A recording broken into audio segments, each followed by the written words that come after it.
Hello दोस्तों, स्वागत है आप सभी का। पिछले कुछ वीडियोस के बाद जब आप लोगों से बात हुई तो कुछ आप लोगों की जिज्ञासाएं थी और कुछ लेवल्स पर डाउट भी था। तो आज जो है हम कुछ जिज्ञासाओं को शांत करने का प्रयास करेंगे। देखिए, सबसे पहली बात जो है, एक बात को समझिएगा। हम लोग जब किताबों में पढ़ते हैं तो हमें इस तरीके से बता दिया जाता है कि पंचमेश नवमेश ये शुभ हैं। तो कई बार हम ऐसा देखते हैं पंचमेश और नवमेश की युति हो गई। अब क्या पंचमेश और नवमेश की युति हर लगन में एक ही समान होगी? ये सबसे बड़ा सवाल है। इसका उत्तर हमें मिलता है लघु पराशरी में। जो योग बनते हैं, ठीक है, मान लीजिए किसी कुंडली में पंचम और नवम का स्वामी साथ बैठे हों या एक दूसरे से राशि परिवर्तन करते हो, किसी भी तरह से आपस में संबंध बनाते हो, तो जरूरी नहीं है कि हर लगन में वो योग एक जैसा फल करेगा। इसके लिए सबसे पहले हमें कुछ बेसिक्स की जानकारी होनी जरूरी है। दशाओं को लगाते समय भी हमें इन बेसिक्स को लगाना ही पड़ेगा। दशा में एक कंसेप्ट है कारकत्व का, कि ग्रह का अपना एक इंडिपेंडेंट क्या कारकत्व है, लेकिन कारकत्व से ज्यादा इंपॉर्टेंट कारकत्व तो ऐसा है कि इंसान की जिंदगी में हमेशा ही ग्रह अगर बैलेंस्ड हैं तो आपके पास सब कुछ है। सूर्य, चंद्रमा, शुक्र, शनि, मंगल, राहु, इन सारी ही चीजों की सब कुछ मिलाकर ही इंसान की एक जिंदगी बनी हुई है। तो हर समय हमारे ऊपर इन सभी ग्रहों का प्रभाव है, और जिस समय किसी पर्टिकुलर ग्रह के तत्वों की कोई कमी आती है तो हम उस पर्टिकुलर बीमारी से अपने आप को ग्रसित पाते हैं। ठीक है, इसलिए जो कारकत्व है ग्रह के, वो कहीं ना कहीं एक षडबल के रूप में आपके लगन कुंडली में जो आपको ग्रह मिले हैं उनके बल के रूप में हमें कारकत्व की पोजीशन समझ में आ जाती है।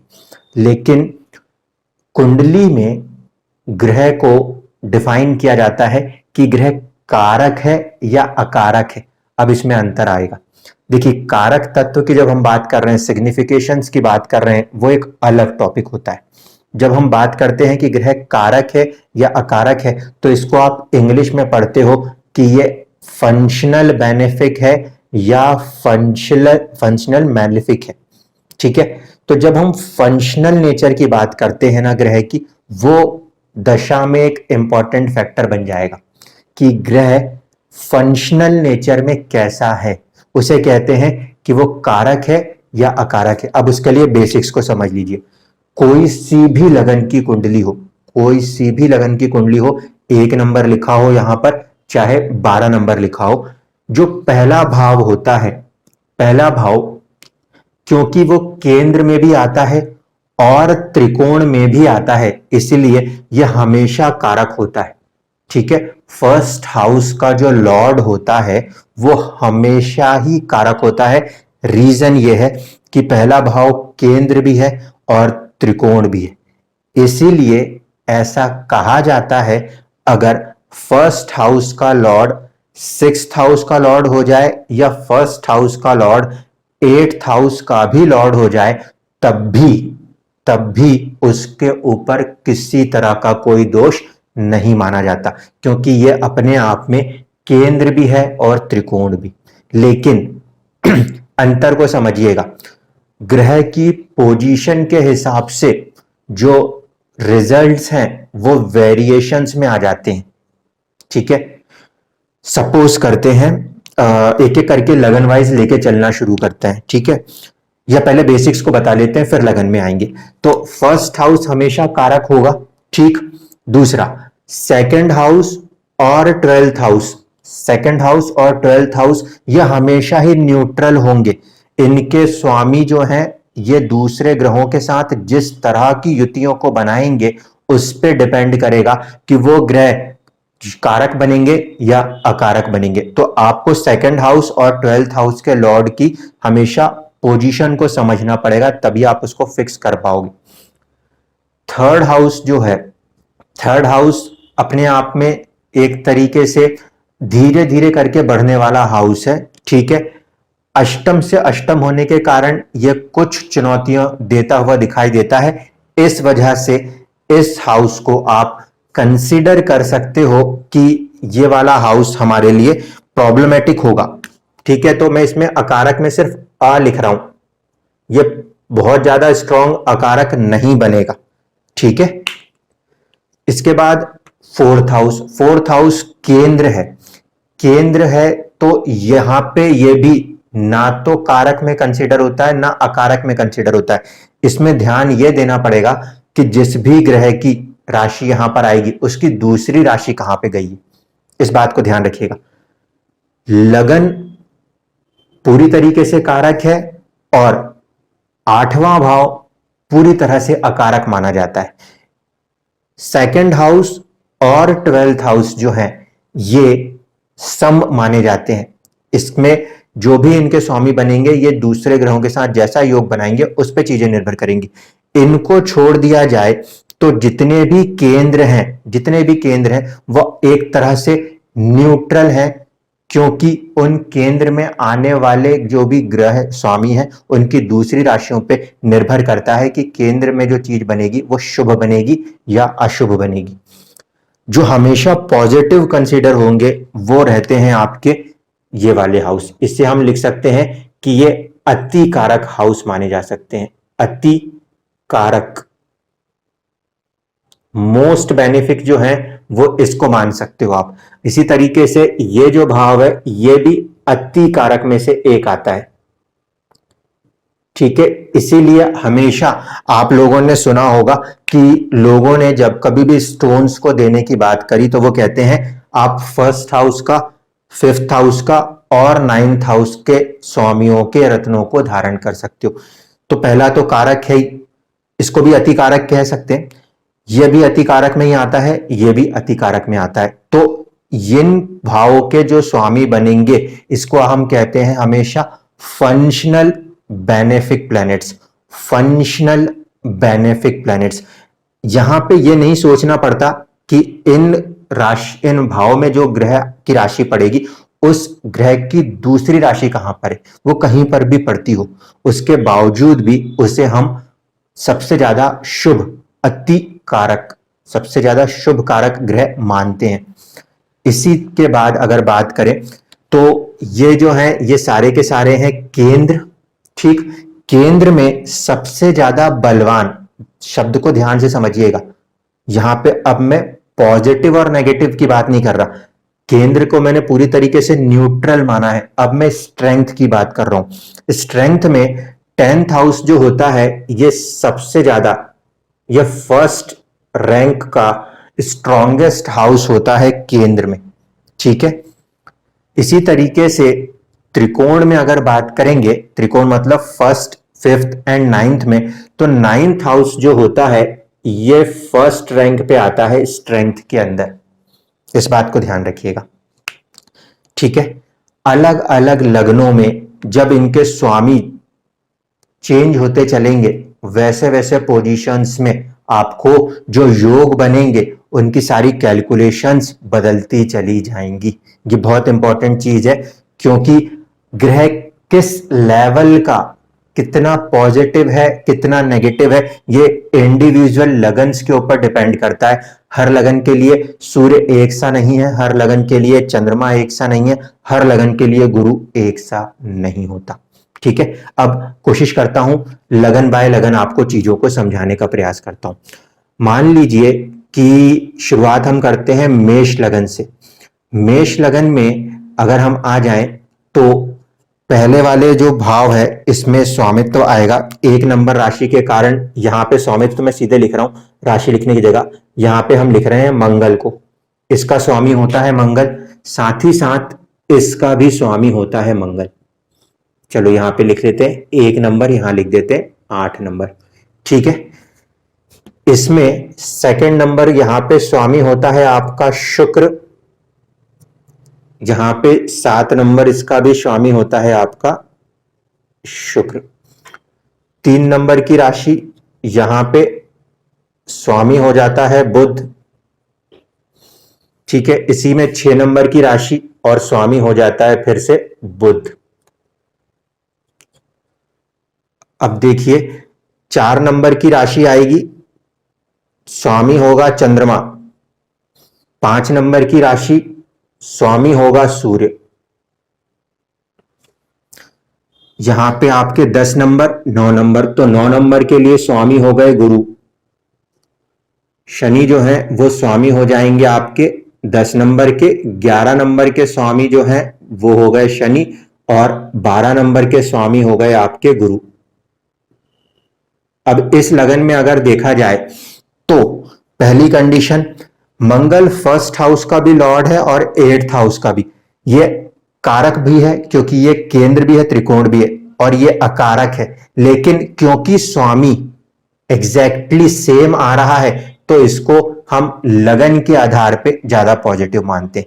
लेकिन आपको एक बात जान के हैरानी होगी, अगर मेष लगन की कुंडली है, मेष लगन की कुंडली है और मंगल 8 नंबर की राशि में बैठा हुआ मिल जाए, तो ऐसे परिस्थिति में अष्टमेश अष्टम में बैठा है, अष्टमेश अष्टम में बैठा है, तो इसके जो फल होते हैं वो कई बार देखने में आता है ज्यादा फायदेमंद आ जाते हैं कंपेयर टू कि ये मंगल उठ के यहां बैठे।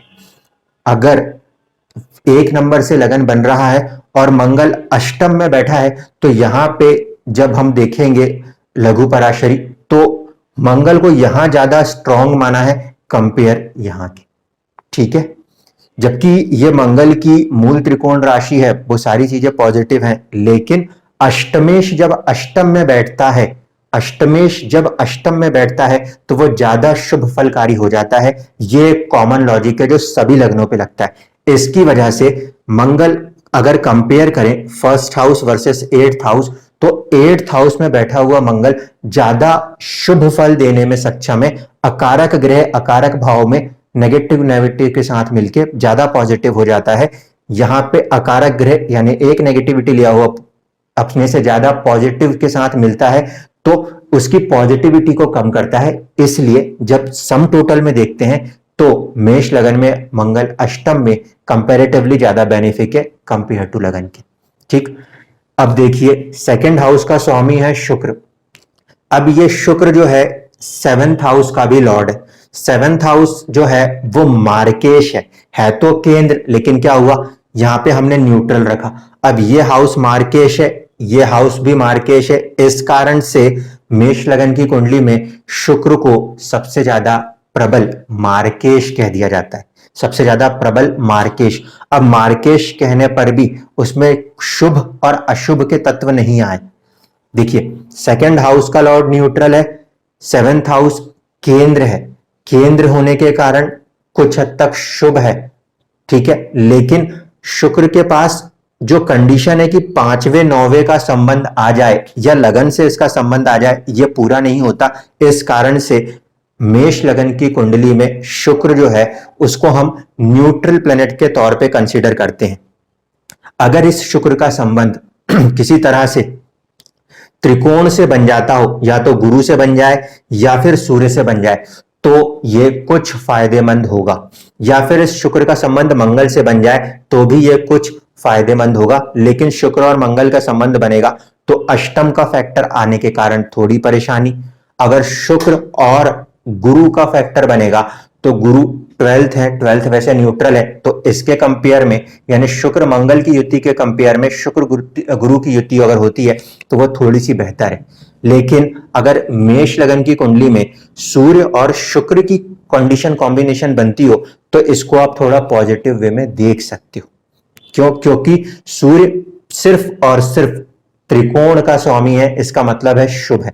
वो शुक्र के साथ आएगा तो केंद्र त्रिकोण राजयोग बनाने में ये सक्षम होंगे। इसको इस तरीके से देखा जाता है, ठीक है। बुध की बात करें, प्लेसमेंट में अगर देखेंगे तो शुभ यहां भी है और शुभ यहां भी है शुक्र, क्योंकि वो अपनी ही राशि का कंसीडर होगा यहां पर। यहाँ पे क्योंकि कोई भी भाव अकारक नहीं है तो किसी एक में जाके बढ़ जाए की बात ही नहीं है, दोनों साइड से वो न्यूट्रल है। यहाँ पे बस इसको मूल त्रिकोण मान लिया जाता है, लेकिन जब ये यहाँ बैठेगा तो ज्यादा हेल्थ को लेके बहुत कॉन्शियस होना पड़ता है दशाओं अंतर दशाओं में, या लंबी यात्राएं दे सकता है अपने समय में। बुध की बात करें, बुध जो है वो थर्ड हाउस का लॉर्ड है, जिसे मैंने कहा था कि ये भी अष्टम से अष्टम होने के कारण कहीं ना कहीं अकारक है। प्लस बुध जो है छठे भाव का स्वामी है, छठा भाव जो है वो रोग रिपु ऋण को दिखाता है, तो ये कोई कारक भाव नहीं बना। इस कारण से मेष लगन की कुंडली में जो बुध है वो सर्वदा ही प्योर अकारक के तौर पे ही गिना जाता है। दूसरी बात ये कि बुध और मंगल में शत्रुता है, इसका कारण भी समझ लीजिए। इसका कारण ये होता है कि मंगल जो है वो कहीं ना कहीं भूमि पुत्र के रूप में जाना जाता है, ठीक है।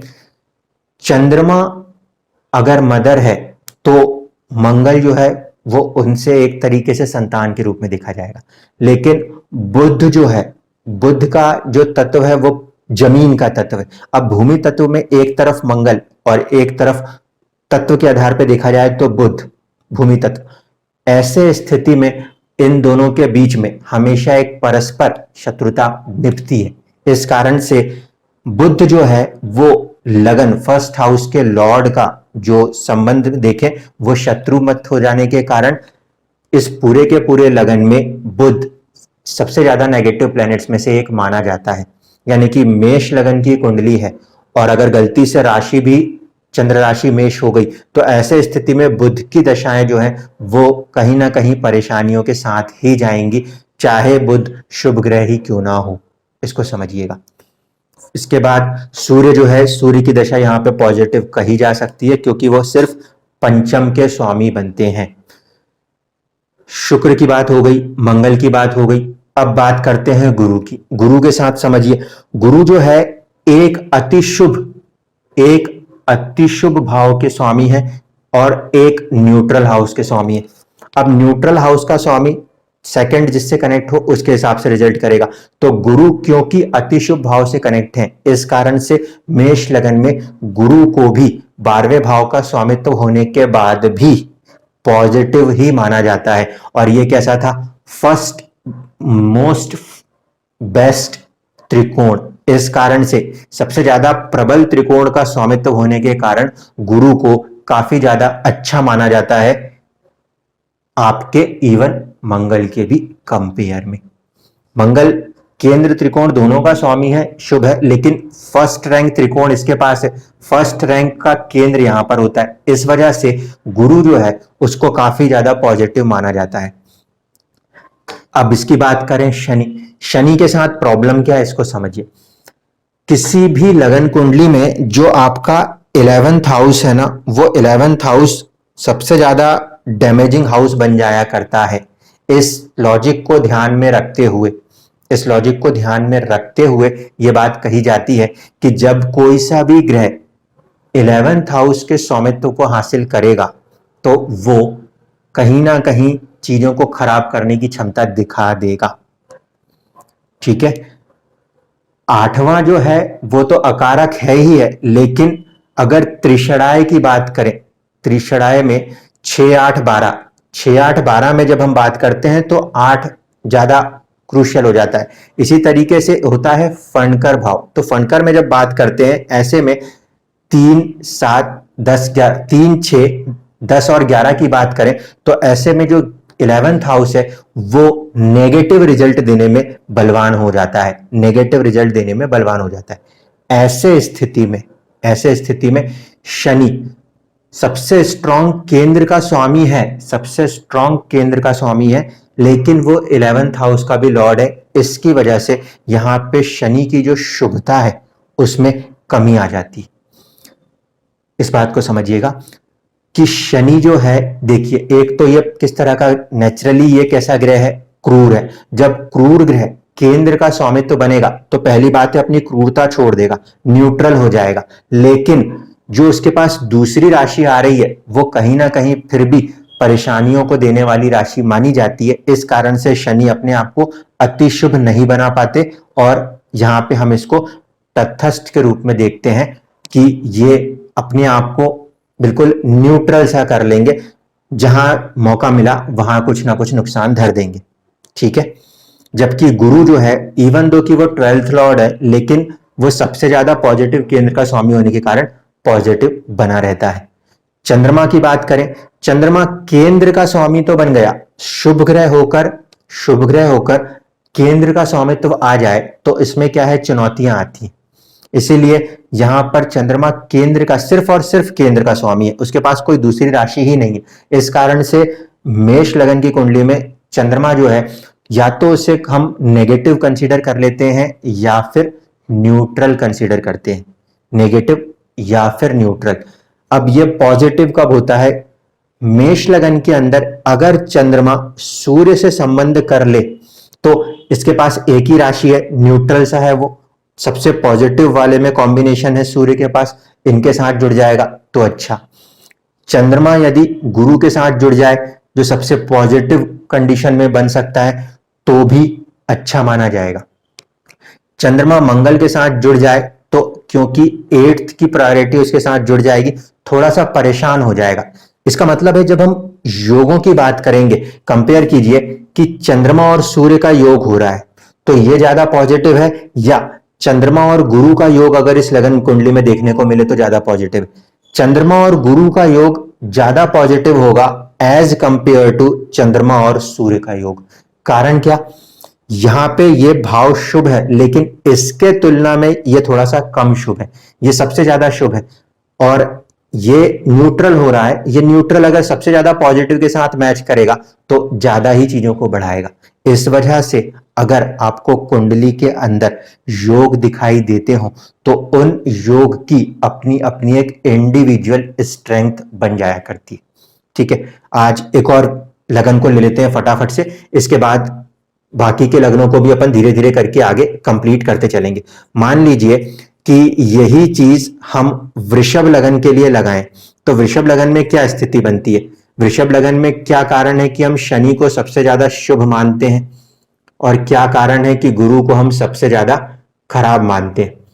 अब देखिए, अगर कुंडली वृषभ लगन से बनेगी तो यहां पे आ जाएगा 2 number, 3 number, 4 number, 5 number, 6 number, 7 number, 8 number, 9, 10, 11, 12, 1।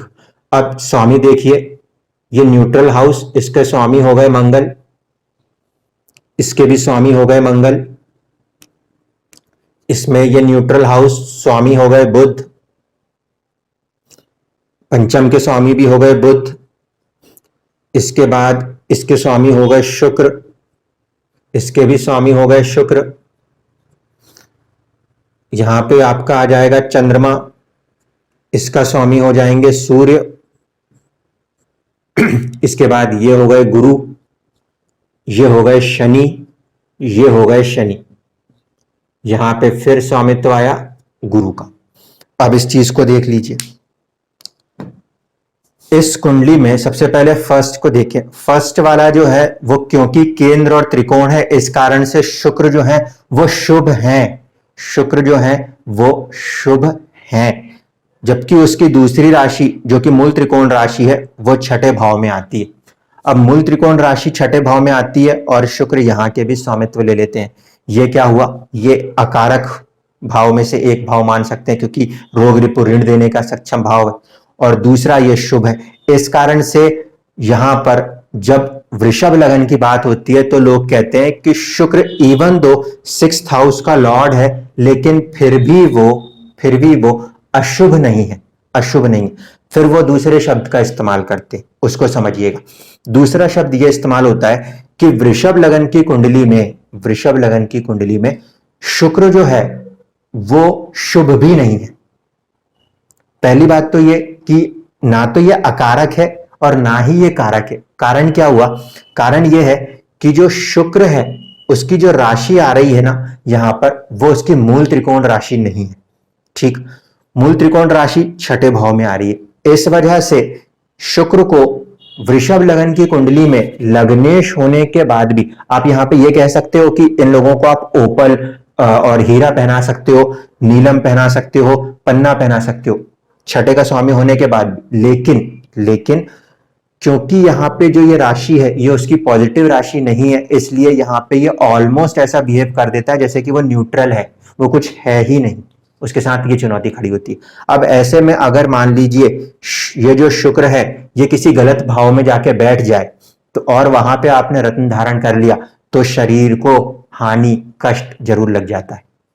Reason यही कि जो नेगेटिव राशि आ रही है तो नेगेटिव रिजल्ट करने में सक्षम हो जाता है, ग्रह अपने आप को न्यूट्रलाइज कर लेता है, ना ही बहुत पॉजिटिव है ना ही बहुत नेगेटिव है। कुछ किताबों में लिख दिया जाता है कि शुक्र जो है वो छठे का स्वामी होने के कारण वृषभ लगन में अच्छा नहीं है, जबकि लग्नेश फर्स्ट हाउस लॉर्ड, क्योंकि वो केंद्र और त्रिकोण है इसलिए वो पूरी तरह से खराब नहीं हो सकता, इस बात को समझिएगा।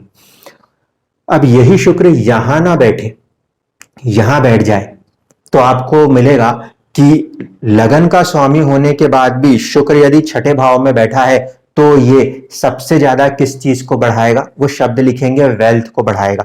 कारण क्या है? कारण ये है कि ये जो 2, 6, 10 होते हैं, ये होते हैं किस तरह के नेचर के? ये होते हैं अर्थ त्रिकोण के। और शुक्र जो है वो किस बात को दर्शाता है? वो दिखाता है करेंसी को, करेंसी। अर्थ त्रिकोण में शुक्र बैठा हुआ है, इसीलिए लिख दिया जाता है कि जब शुक्र छठे भाव में बैठा होगा, इवन दो कि ये इसके लिए मरण कारक स्थान है, फिर भी यहां पे बैठा हुआ शुक्र जो है वो वेल्थ देने लगता है। किस पर्टिकुलर कंडीशन में? आपको वृषभ लगन के अंदर ये लिखा हुआ मिलेगा, ठीक है। ये कंडीशन बनती है क्योंकि यहां पे इसकी मूल त्रिकोण राशि हो जाती है और ये अर्थ त्रिकोण के उसमें मूल त्रिकोण राशि रखने वाली कंडीशन में शनि के बाद सेकेंड कंडीशन में ये बैठा हुआ है, इस कारण से ऐसा देखा जाता है। अब बात करें बुध की। बुध सेकंड हाउस लॉर्ड होने के कारण न्यूट्रल है, मार्केश भी है, लेकिन बुध के पास दूसरी जो राशि है वो कहां पर आई है?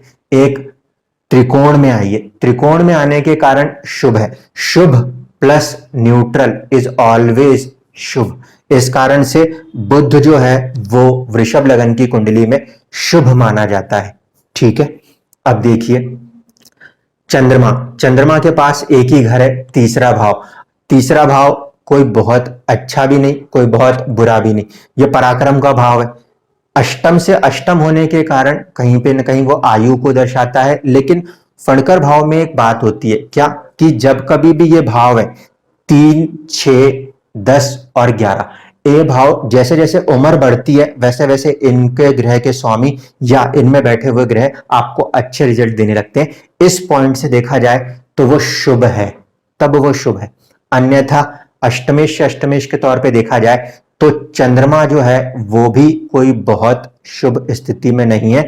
इस लगन कुंडली में चंद्रमा को सबसे ज्यादा अच्छा माना तब जाता है जब वो आपके लगन में बैठा हो, क्योंकि उस समय ना सिर्फ कि वो उच्च होगा, वो वहां पे अपने मूल त्रिकोण को भी धारण करेगा।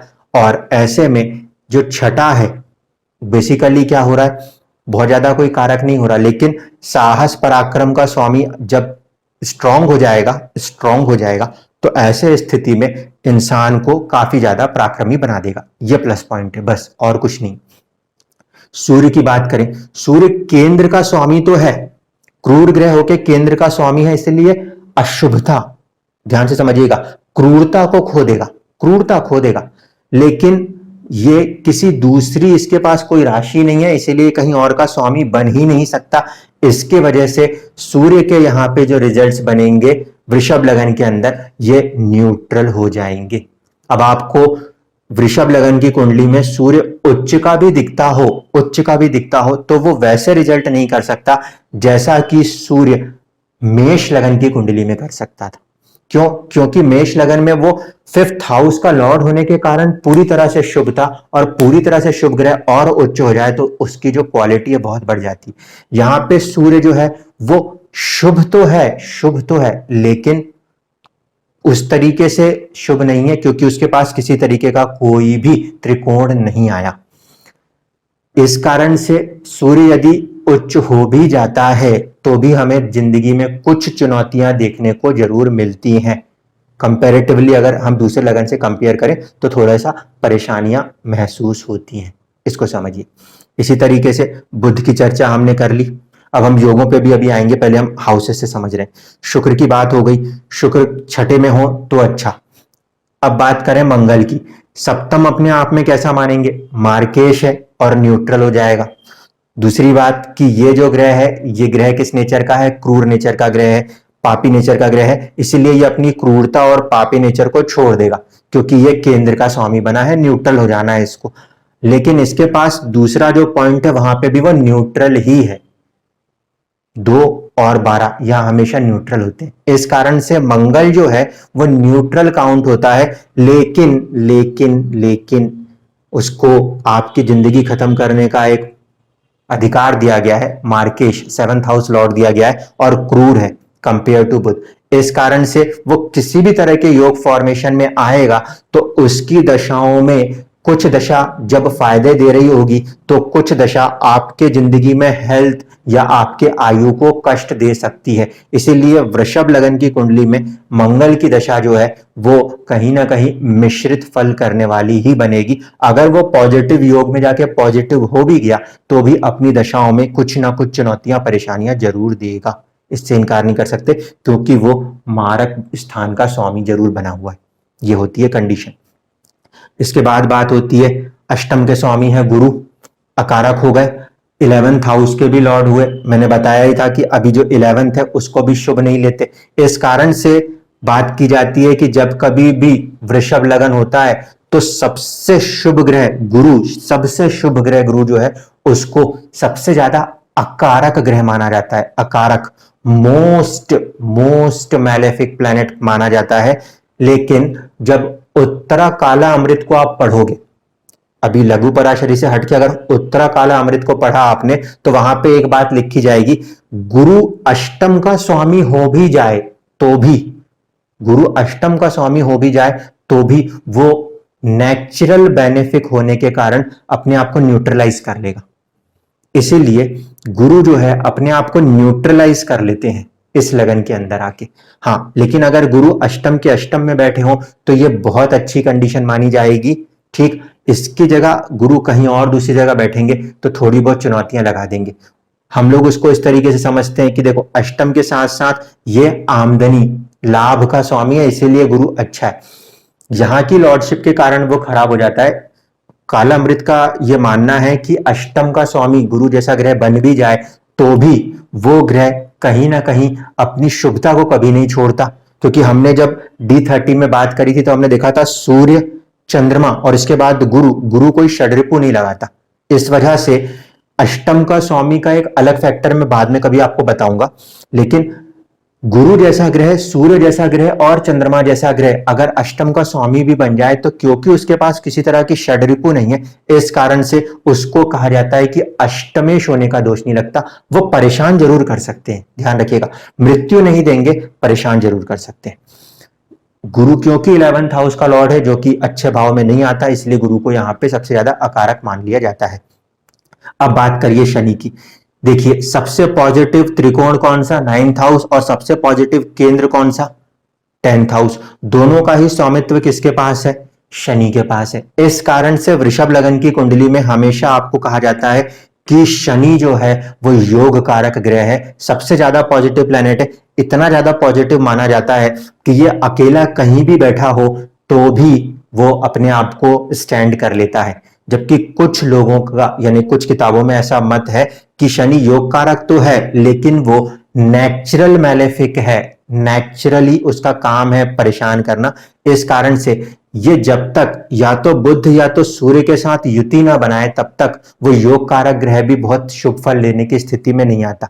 अगर इस बात को थोड़ा ठंडे दिमाग से सोचें तो लिखने वाले ये कहना चाहते हैं कि शनि योग कारक तो है, उसके पास 9th हाउस और 10th हाउस की लॉर्डशिप तो है, यानी कि वो अपने आप में केंद्र और त्रिकोण का मालिक है जो कि योग बनाने में सक्षम है।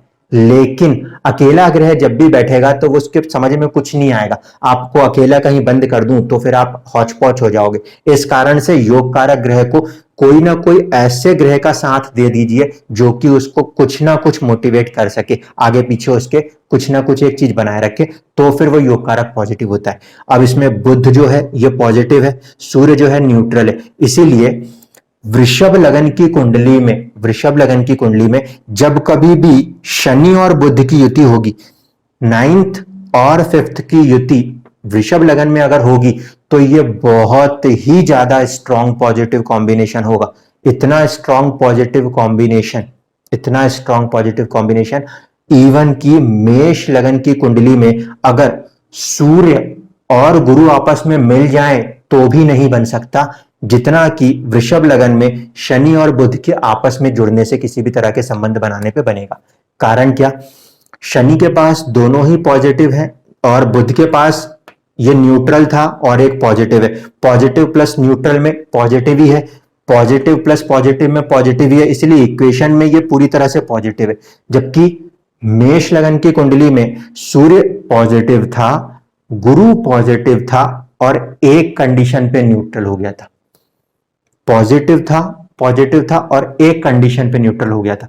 यहां पे समझिए, पॉजिटिव फिर पॉजिटिव, उसमें क्या हो रहा था? इक्वेशन को समझिए, सूर्य सिर्फ यहां का स्वामी पॉजिटिव, गुरु सिर्फ यहां का स्वामी पॉजिटिव। कितने बार पॉजिटिव हुए? 2 बार। यहां पे क्या हो रहा है? पहला पॉजिटिव, दूसरा पॉजिटिव, इस कारण से अकेला ही योग कारक माना जाता है, पॉजिटिव माना जाता है। अब ये पॉजिटिव इसके साथ जुड़ गया तो और पॉजिटिव, इसलिए ये सबसे ज्यादा पॉजिटिव कॉम्बिनेशन बन जाता है। 3 पॉजिटिव हो गए। सूर्य अपनी बुरी चीजों को छोड़ चुका क्योंकि केंद्र का स्वामी आया, इसलिए क्रूरता छोड़ चुका, न्यूट्रल हो चुका है। अब ये जिसके साथ जुड़ेगा वैसा संबंध बनाएगा। ये सूर्य बुध के साथ संबंध बनाए तो पॉजिटिव और ये न्यूट्रल, इसका मतलब ये सिर्फ पॉजिटिव रह जाता है। अगर यही सूर्य शनि के साथ संबंध बना दे तो पॉजिटिव विथ अ न्यूट्रल तो डबल पॉजिटिव को मेंटेन कर लेता है। लेकिन परेशानी क्या होती है? कारकत्वों के दम पे यहां पे चुनौतियां खड़ी होती है, कारकत्व के आधारों पे चुनौतियां खड़ी होती है। तो जब कभी भी आप लोग किसी भी लगन कुंडली में योग को लगाएंगे तो आपको इस तरीके से समझना होगा कि क्या वो ग्रह बहुत ही ज्यादा शुभ है तो उसके हिसाब से उसकी वैल्यू डिफाइंड होती है। मैं आगे के वीडियो में पहले सभी लग्नों को धीरे धीरे करके कवर करूंगा, फिर हम बात करेंगे लघु पराशरी में जो वैल्यूज को बताया गया है उसको लेकर, क्योंकि उन्होंने सारे कॉम्बिनेशंस को लेकर वैल्यूज बताई हैं। अगर मान लीजिए ये शनि इस गुरु के साथ संबंध बनाने आ गया तो ऐसे स्थिति में इसके पास 2 पॉजिटिव थे और गुरु के पास ऑलमोस्ट 2 नेगेटिव हैं। ऐसे सिचुएशन में शनि और गुरु अगर संबंध बना ले तो शनि न्यूट्रल पड़ जाएगा, ये चुनौती है। मान लीजिए वृषभ लगन की कुंडली है और मंगल और गुरु का संबंध बन गया तो मंगल क्या है? यहां पे न्यूट्रल और ये है नेगेटिव और ये है नेगेटिव। अब ये न्यूट्रल जो है ये नेगेटिव के साथ संबंध बना देगा तो यहां पे गुरु मंगल योग देखने के लिए तो बहुत अच्छा दिखाई देगा वृषभ लगन में, लेकिन वो दशाओं के अंदर काफी ज्यादा चुनौतियां देने वाला हो सकता है। बस उसको पॉजिटिविटी इस बात की मिल जाएगी कि गुरु 8th का इतना ज्यादा प्रॉब्लमेटिक रिजल्ट नहीं करेंगे तो चीजों को वो थोड़ा सा संभाल लेंगे, कंपैरेटिवली संभाल लेंगे, इतना कहा जा सकता है। लेकिन अगर योग बन रहा है तो ऐसे योग में यहां पे कहीं ना कहीं नेगेटिविटी भी फॉर्म होगी। हाँ, इसका दूसरा तथ्य यह होता है कि किसी भी लगन कुंडली में गुरु और मंगल जब भी आपस में संबंध बनाते हैं तो उनके कारकत्व के आधार पे वो एक पॉजिटिव योग का भी निर्माण करते हैं। इन सारी चीजों को हम योग की क्लास के अंदर देखेंगे, अन्यथा ये वीडियो और भी ज्यादा लंबी हो जाएगी। धन्यवाद।